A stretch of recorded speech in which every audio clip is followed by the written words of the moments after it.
Okay. We begin today, Be'ezras Hashem Yisbarach, the very last Amud of Masechta Shabbos, Daf Kuf Nun Zayin, and we're going to learn the Mishnah on the bottom of Kuf Nun Vav Amud Beis. The Mishnah here discusses the halachas of feeding animals on Shabbos, which we were learning in the past few Mishnayos in the Gemara. And this Mishnah will continue this discussion and will address Be'ikir how this relates to the union of Muktzah. You're allowed to cut deluin, which is a kind of vegetables, gourds or melons, whatever it is. So you're allowed to cut this in front of the animal. What's the chiddush over here? These deluin are usually designated for Michael Adam.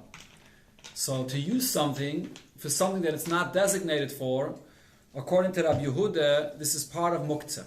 If something is designated for one thing, and it's expected to be used for that, and you go and use it for something completely different, so it's muktzah for that. So you're not using it for what it was designated for. Rabbi Yehuda holds that this is part of muktzah. So the gourds were not supposed to be used for the behemoth, and now he's saying, the Tanakama, is Rab Shimon actually, so that the chiddush of the Tanakama, Rab Shimon, is that you're allowed to cut it and use it, even though it wasn't designated for the animal. There's an avela lefnei klavim, or an avela, which is from an animal that died on Shabbos.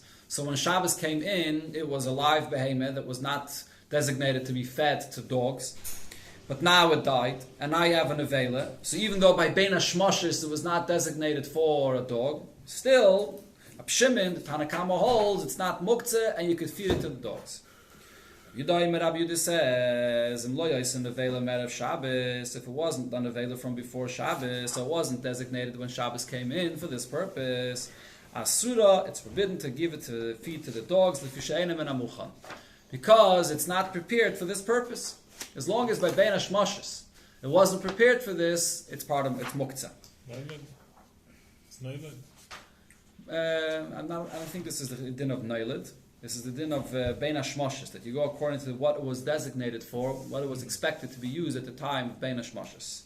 Rab Shimon holds it doesn't matter. If right now, the point here is, Rab Shimon holds, if right now it's fit for use, so then you can use it. If it's something that's not fit for use, if it's mos, or maybe if it's muktzah machmas chesar and kiss, so then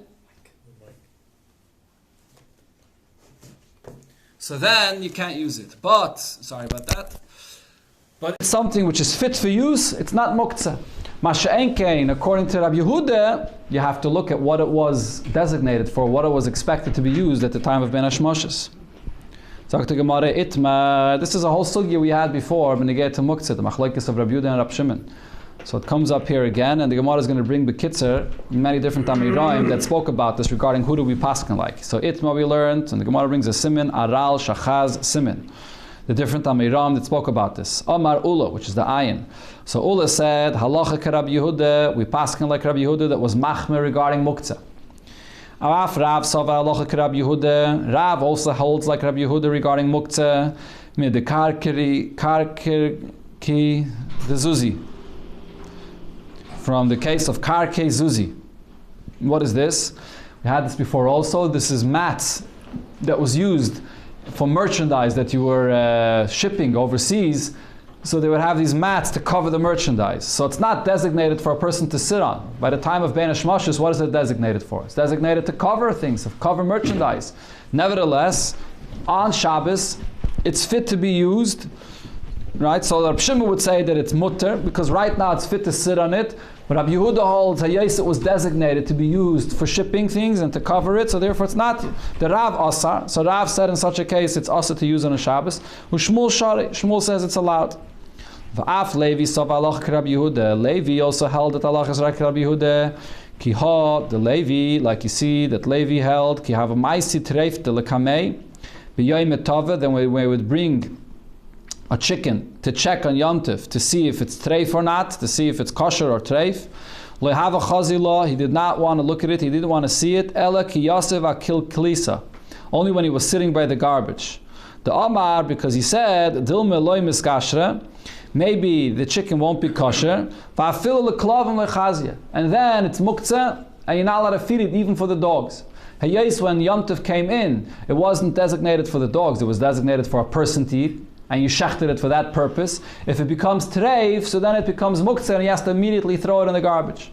According to Rab Shimon, if you can't feed it for human beings, you could feed it now for a dog. It's not muktzah, it's still fit to be used, so there's no problem. So Levi also held like Rabbi Yehuda.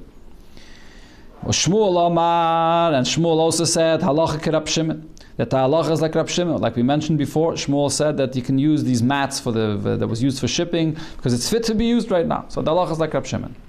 Va'av Zeiri Savar, Zeiri also holds halacha Rab Shimon. The Tnan, there's a Mishnah Masechta Beya that says, Behemish Mesa. A behemoth that dies on Yom Tov, lo yizizena mimkaima. You shouldn't leave it, you shouldn't move it from its place. It's muktzah. Why not? It dies, so you can't eat it, but you can serve it to dogs to eat, so why shouldn't you move it from its place? According to Rab Shimon, it's not muktzah. It's talking about a behemoth of kachim. Once it dies, it's still kachim and it's asab anah. You can't have any anah from it, and that's the only reason you can't move it. Aval b'chulin shapir dami. If it was chulin, even though the chatchila when Shabbos or Yom Tov came in, it was designated for people, but you could feed it now for dogs, and therefore it's not muktzah. Rabbi Yechanan Omar, halacha Rab Shimon. Rabbi Yechanan also said that the halacha is like Rab Shimon. Fragt the Gemara, mi Amar Rabbi Yechanan hachi, did Rabbi Yechanan say that the halacha is like Rab Shimon? Amar Rabbi Yechanan, halacha kistam Mishnah. Rabbi Yechanan said, we had this many times, that we paskin like a stam Mishnah. And what does it say in the stam Mishnah? Ein mevaken eitzim min hakeiris, a Mishnah Masechta Beya. You're not allowed to chop wood from beams that were set aside for building. So you're not allowed to chop wood from there for a fireplace. And not from beams of wood that broke on Yom Tov. It was set aside to be used for building, but then it broke and now you're not going to use it for that anymore, so now you want to use it for a firewood. So you're not allowed to chop that wood to use it on Yom Tov. So the first case of the Mishnah, I'm not sure if that's according to Rab Shimon. The Rishonim discussed this, but the second case where it says you have a kaira shenishbara, so now it can't be used anymore for what it was designated for when the Yom Tov came in, which was for building. So now it can only be used for firewood. That's what it's fit for. And in Yom Tov you're allowed to use firewood. Nevertheless, the Mishnah says that you can't use it for firewood because when Yom Tov came in, it wasn't designated for that. That's whose opinion? Rab Shimon. So Stam Mishnah. Sagt the Gemara, Rabbi Yechanan ahuke Rabbi Yosef bar Yehuda masnila. Rabbi Yechanan is guided in that Mishnah that this is the opinion of Rabbi Yosef bar Yehuda. It's not a Stam Mishnah. Tashema, the Gemara brings another case where you have a Stam Mishnah that follows according to Rabbi Yehuda.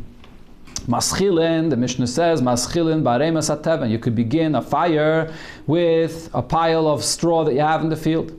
But not with field that's put away in a designated area. So Rashi says they would have wood, they would collect wood, and they would put it away in a designated area for using it in the winter, for firewood. So a wood that was designated in a designated area that it wasn't, when Yom Tov came in, you weren't planning on using it. It was muktzah, so you put it away there for that, you're not allowed to use it on Yom Tov. According to Rab Shimon, this is not muktzah, but poil, now it's fit for use. Even though I wasn't expecting to use it for that when Yom Tov came in, it's not muktzah. So we see again a Stam Mishnah like Rabbi Yehuda. Answers the Gemara, no, there's a different reason why you can't use it. Harsam ba'arzi va'shuchi. Over there, it's speaking about very expensive pieces of wood that a person does not want to use for fire at all. So this is a muktzah that even Rab Shimon would be minded to. It's like what we had, like a muktzah machmas chesar and kiss. It's something that the person does not want to use for fire at all. It's not fit for this bichlal. It's expensive wood that's used like for furniture, for other things like that. So therefore, there's no the muktzah machmas chesar and kiss. Yeah, the Gemara says beferish. So vafil Rab Shimon maida. In this case, even Rab Shimon is maida. This level of muktzah b'chlal. This is something that we had in the Gemara before. The highest level of muktzah that everybody agrees to is muktzah machmas chesar and kiss. When it's a very expensive item and a person is makbid that you shouldn't move it because it might get ruined. That's a kind of muktzah that right now a person is beferish, doesn't want to move it. Even Rab Shimon is maida that it's considered to be muktzah. Tashema, we have another Stam Mishnah. This is the last Mishnah, Masechta Beya. Ein mashkim v'sheichten esamid bariyas. On Yom Tov, you're not allowed to give the animals to drink and then shech them. This was just the derech, the way they did it. Before they shechted an animal, they gave it to drink in order to make it easier to skin the animal. So you're not allowed to shecht mit bariyas, animals that are out in the desert or out in the field that you didn't plan, they don't come in that often. Gemara they discuss this, how often they come in, but they don't come in that often, and therefore you didn't have in mind, they weren't designated for shechting. But those animals that are domesticated animals, they live by you in the house, so when Yom Tov came in, it was already there and designated for this purpose, you're allowed to shech them on Yom Tov. So this is another Stam Mishnah that follows Rav Yehuda's opinion, that you look at what it was designated for at the time of Ben Hashmashis when Yom Tov came in. So the Gemara, okay, so it's a clear Stam Mishnah like Rabbi Yehuda. So how could Rabbi Yechon, how could we say Rabbi Yechon and Paskin like Rabbi Shimon? And it says the Gemara, Rabbi Yechon and Stam Achrina Ashkach. Rabbi Yechon has a different Stam Mishnah that follows according to the opinion of Rabbi Shimon. What's the other Stam Mishnah? We had this before. This is not Mamish a Stam Mishnah. This is a Mishnah where you have a machlekes of Beis Shammai and Beis Hillel, but Rashi says when you have an opinion of Beis Hillel, it's considered to be like a Stam Mishnah, because Beis Shammai b'makom Beis Hillel ain't a Mishnah. So what did it say over there? Beis Shammai emre magbiim ala shulchan atzomis eklippin. A person is eating and then he has leftover bones and leftover shells and peels, so you can't. So the Beis Shammai actually in the Girsa that the Mishnah says, Beis Shammai is the one that holds that you're allowed to lift off the bones and the peels from the table. Even though now it's not fit for use for you, what can you do with them? You could feed them to an animal, right? So Beis Shammai holds the fact that it could be fed to an animal, so that it's fit, it could be used for something. So it's not muktzah, like Rav Shimon's opinion. Beis Hillel say, Mesalik es hatavla kula menara. Since when Shabbos came in, it was designated for human consumption, and now it becomes fit only for animals, so it's not fit anymore for what it was designated when Shabbos came in, so you can't touch it. Misalik es hatavla kula, you have to pick up the holders at the table, that they're able to pick up a part of the table, or pick up the tablecloth, and remove it without touching it. So now, in our Mishnah, it says Beis Shammai and Beis Hillel, that Beis Shammai is the one that's lenient, and Beis Hillel is the one that's machmer, like the opinion of Rabbi Yehuda. But V'amer Rab Nachman, we learned this before already, Rab Nachman said, Ano ein lano ela Beis Shammai k'Rabbi Yehuda, Beis Hillel k'Rab Shimon. The way to learn this Mishnah is to switch the opinions, that Beis Shammai follows the opinion of Rabbi Yehuda and Beis Hillel follows the opinion of Rabbi Shimon. So therefore, this is the Stam Mishnah, or this is the case where Rabbi Yechanan took from, that you see the Beis Hillel paskins like Rabbi Shimon, which was lenient regarding muktzah. Pligi bar Ravacha v'Raviner, Ravacha and Raviner argued about this. Chad Omar, one of them said, B'chol ha-Shabbos kula, regarding all the different things that Rabbi Shimon and Rabbi Yehuda argued in Shabbos. Halacha k'Rabbi Shimon. We paskin like Rabbi Shimon. There's actually a machlekes Rishonim how to learn this Gemara. Most Rishonim learn, Pshat in the Gemara is, it's talking about the machlekes of Rabbi Yehuda and Rabbi Shimon b'negei to muktzah. There are various different machlekes in b'negei to muktzah itself. You mentioned before one of them is Noilad. That's also a machlekes of Rabbi Yehuda and Rabbi Shimon. Is there an Isser of Noilad, something that's born on Yom Tov or on Shabbos? Is there an Isser of muktzah of Noilad? Chlal, the whole concept of muktzah that we're discussing right over here, something that was designated for one use when Shabbos or Yom Tov came in, and now it's only fit for a different use. Rabbi Yehuda holds that's muktzah. Rabbi Shimon holds it doesn't matter as long as it was fit. As now it's fit to be used for something, it's not muktzah. And as we'll see soon over here, there's a lot of other details regarding muktzah. So when the Gemara says that b'chol ha-Shabbos kula halacha k'Rab Shimon is referring to the machlekes in b'negei to muktzah.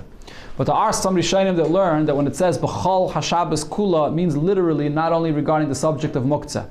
It includes also the other machlekes that we had throughout Masechta Shabbos, the machlekes b'negei to davar she'ein miskaven. We had many times in the Gemara that a davar she'ein miskaven, Rabbi Shimon holds its pater, and Rabbi Yehuda holds its aser.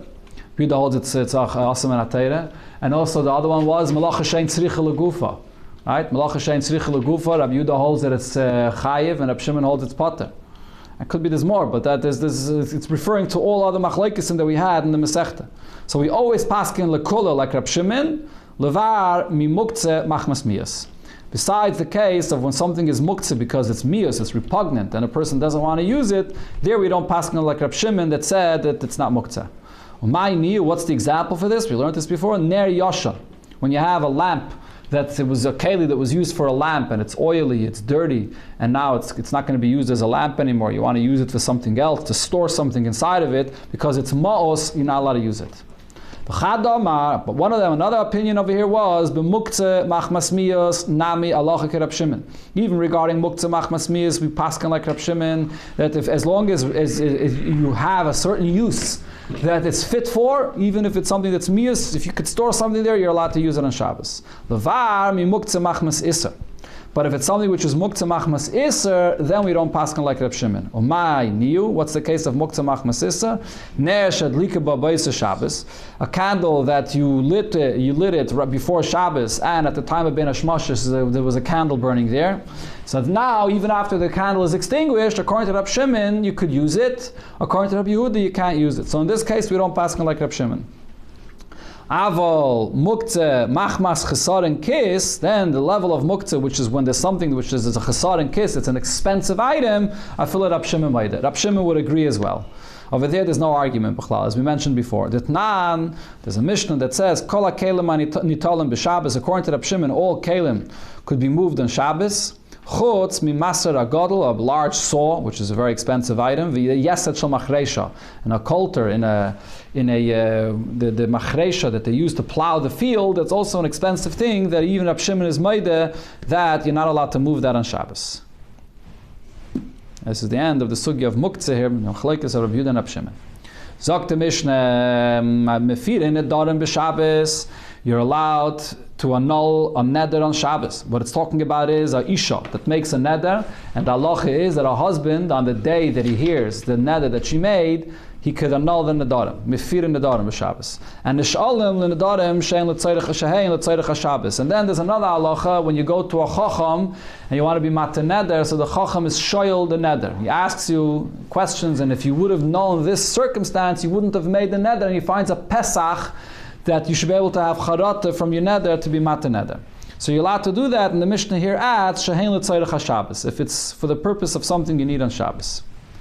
Zok the Mishnah another din, upoikekin es hamoir, you're allowed to close up a window, umaiditin, in other words, you're shuttering, closing off the window, umaiditin es hamatlis, you're allowed to measure the size of a piece of garment. And you learned before in this Masechta, when you get a piece of garment that's very small, the smallest shear of a garment to be makabel tumah is 3 by 3 etzbais. So a person's measuring the garment to see if it's makabel tumah or not. You could also measure to see if a mikveh has enough of a shear in it. There's the story of Rab Tzaddik and in the time of Abishal ben Botnas. They closed up an opening, a window, with a tafiach, with a barrel, and they tied the makida, which is also a little keli, with a reed.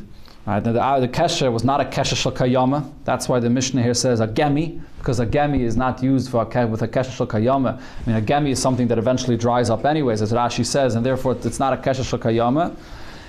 And Leida, what did they do this for? To know im yesh begigis peseyach tefach. They wanted to measure a barrel that was on the top of a mace, to see if that barrel has an opening of a tefach im lav or not. The Gemara is going to bring the story fully, and I'll explain this story that it says here when we learn the Gemara.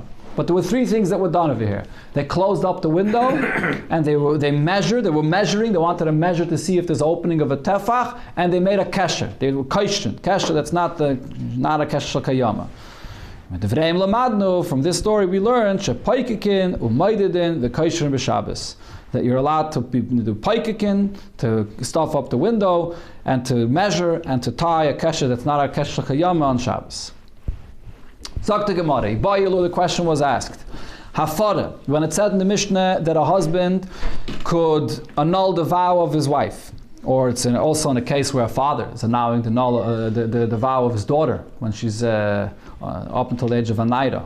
Bein letzayrech or bein shaloi letzayrech. How do you read the Mishnah? When it says in the Mishnah letzayrech haShabbos, is that only going on nishalin? But mefirin, when it says that mefirin, the hafara of a neder, that a husband is being made for neder, that's whether it's needed for the tzayrich of Shabbos, whether it's not needed for the tzayrich of Shabbos.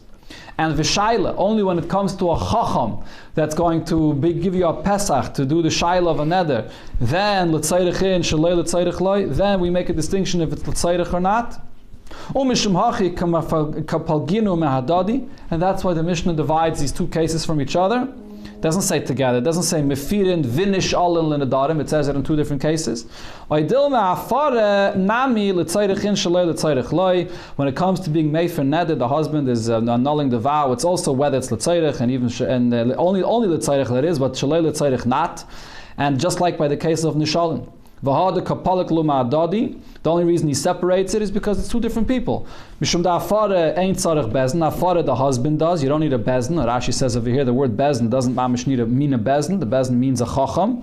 V'shayla tzrich a bezin. And when you do shayla, it needs a bezin. So what would be the svara to make a distinction? So Rashi explains when it comes to the halacha of a husband doing the afaras neder for his wife, he could only do it b'yoim shamai. So he only has today to do the afara of the neder. So there would be a svara to say that therefore he can do even shalei l'tzairich, because if he's not going to do it today, he'll never be able to do the afaras nedarim. Mashenkin going to a chacham to be shayel on your neder, you could always do it after Shabbos. So you could only do it if it's l'tzairich Shabbos. Tashema, the Tani Zuti debate of Papa, Mefir nedarim b'Shabbos, l'tzairich ha-Shabbos. Only l'tzairich ha-Shabbos. So we see, even regarding afaras nedarim, l'tzairich ha-Shabbos in, shalei l'tzairich ha-Shabbos lai. Could only be done for the purpose of Shabbos, and not if it's not for the purpose of Shabbos. Lishna achrene, there was another version to this ibaya that we just asked. And over here, according to the second lashon, the main focus of the ibaya is regarding the halach of b'yoim shamai. What does the b'yoim shamai mean? Does b'yoim shamai mean a 24-hour period from when she made the neder until 24 hours later? Or does b'yoim shamai mean only the day she made the neder? So for example, if she made the neder 10 minutes before Shkia, so the husband only has 10 minutes to do the afaras nedarim. So that's what the shaila depends on here. Let's see. So lishna achrene bailu, the question was asked, l'tzairich, when it said in the Mishnah you could only do the afaras nedarim. The husband could only do the afaras nedarim l'tzairich. Atarvaya ketani, it's going on both of them. V'shaloi l'tzairich loi, but then you can't do the afaras nedarim shaloi l'tzairich, not only by the chacham, but even a husband for his wife. Almeh, so what do I see from this? Afaras nedarim eis leis. The reason would be because afaras nedarim could also be done for 24 hours. So the husband has time to do the afaras nedarim after Shabbos. So that's why it doesn't have to be done today. Oy dilme, or no kiketani l'tzairich ashaylu. This that says that you could only be shayel on the neder l'tzairich, that's by shayla, by a chacham. That's what it goes on. Aval afaras nedarim, when it comes to afaras nedarim that the husband is doing, afilu shalei l'tzairich, even shalei l'tzairich, he could do it on Shabbos itself. Why? What would be the reason? What do I see from this? Alma afaras nedarim kol hayoim. Afaras nedarim is only all day, the day that she actually made the neder, but not the 24-hour period. So therefore, the matter to do the afaras nedarim all day. By the way, I should have mentioned before, what's the problem of afaras nedarim on Shabbos? It's considered to be a tirche, it's like uvdin dechayel, it's not a Shabbos-dige thing to do the afaras nedarim. That's the issue of afaras nedarim. Tashema, so the Gemara again brings the raya, the Tani, Rav Zutter, the way Rav Papi, Mefirin nedarim b'Shabbos, l'tzairich ha-Shabbos, l'tzairich ha-Shabbos in, shalei l'tzairich ha-Shabbos lai. Even when it comes to a husband doing the afaras nedarim for his wife, he could only do it for the purpose of afaras nedarim. So what do you see from this? Alma afaras nedarim me eis leis. You could do that afaras nedarim for 24 hours, so he doesn't have to do it on Shabbos. You could wait until after Shabbos. Oh, Rav Ashi, so Rav Ashi asks in this, but for Anant, we learned in a Mishnah regarding a husband annulling the vows of his wife. Hafaras nedarim kol hayom. Hafaras nedarim can be done all day. So he says kol hayom. V'yesh b'davar lahakol lahachma. So if it's all day, it's not a 24-hour period. It could be either a kola or a chumrah. Keitzat nadra leili Shabbos. If you made the neder by night, for example, over here, the night of Shabbos, Samei for Leila Shabbos, V'yema Shabbos, Acha Techshach. You could do the afaras nedarim basically for a 24-hour period until the next night.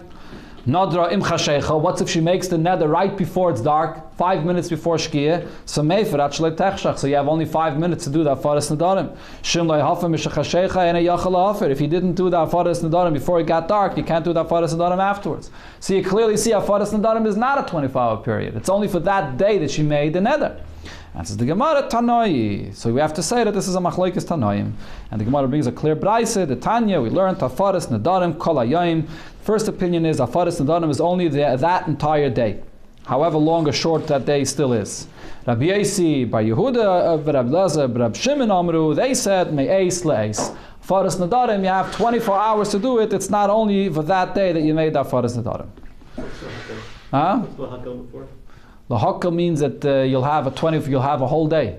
It's not going to be more kola than meis leis, if that's what you're asking. Right. It just means that when you say all day, it depends how long or short the day is. What was the question of the mission? We said about alma afaras nedarim meis leis. Yeah. Rav Ashi v'anan tanan. So, that Mishnah, you see that a first Adam is also made. no. In that Mishnah it says that if you made it from the night before, then you could do it a whole day. But if you made it im chashecha, you could only be made for neder until chashecha. So you see that it's only in that day.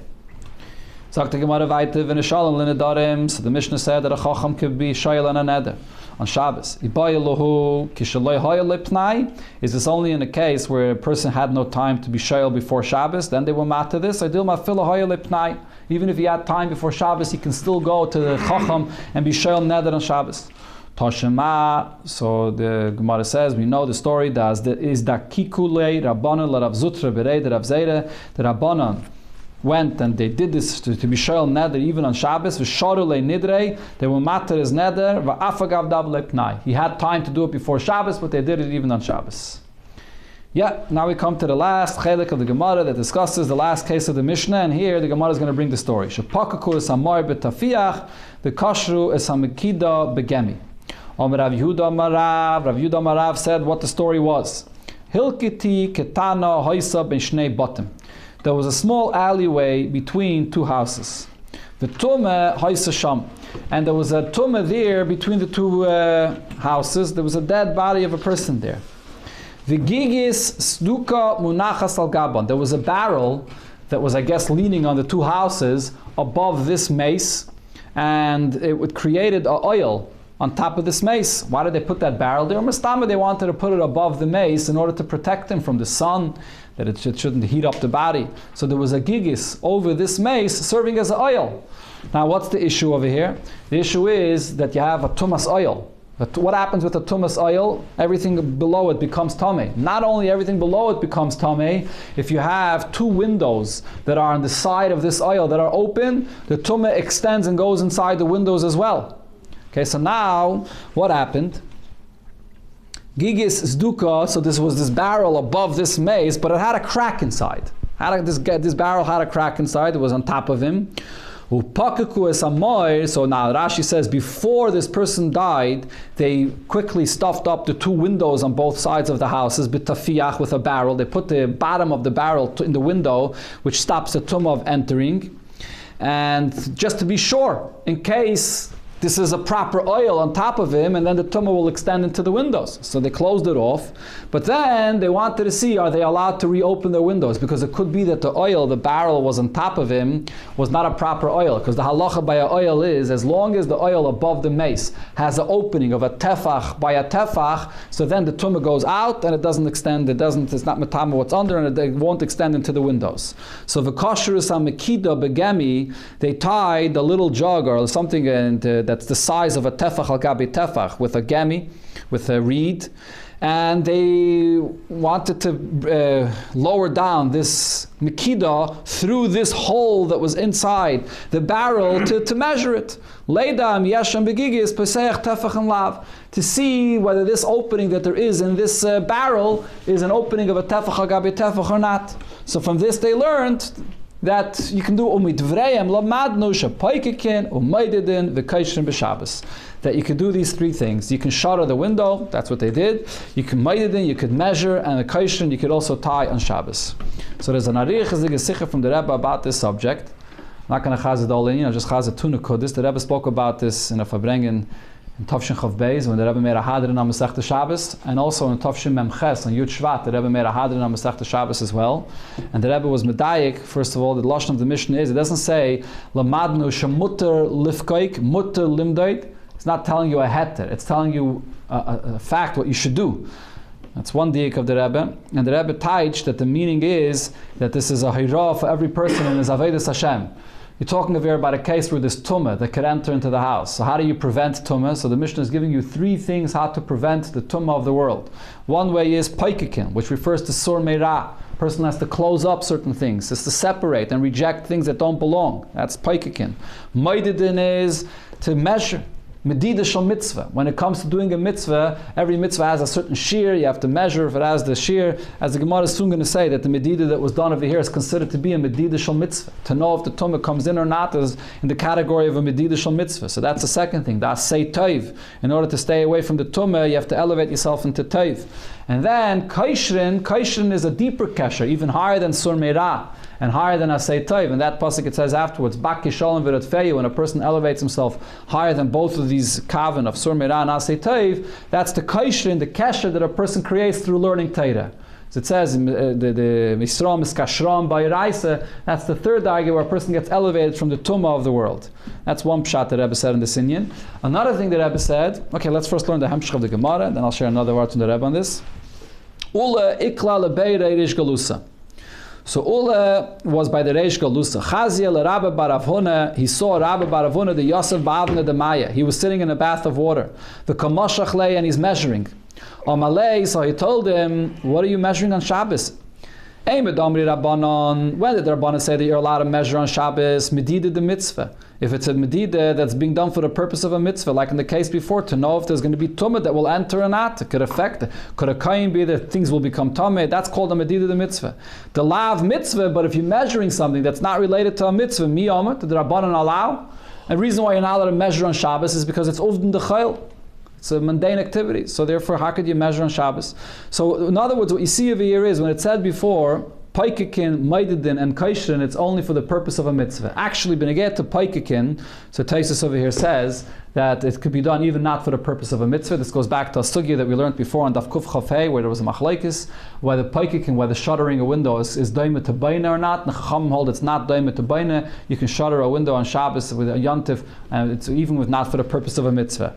But making a kesha she'ena shel kayama, or making a medida on Shabbos, it could only be done if it's not for the purpose, only if it's for the purpose of a mitzvah. If it's not for the purpose of a mitzvah, it's not allowed.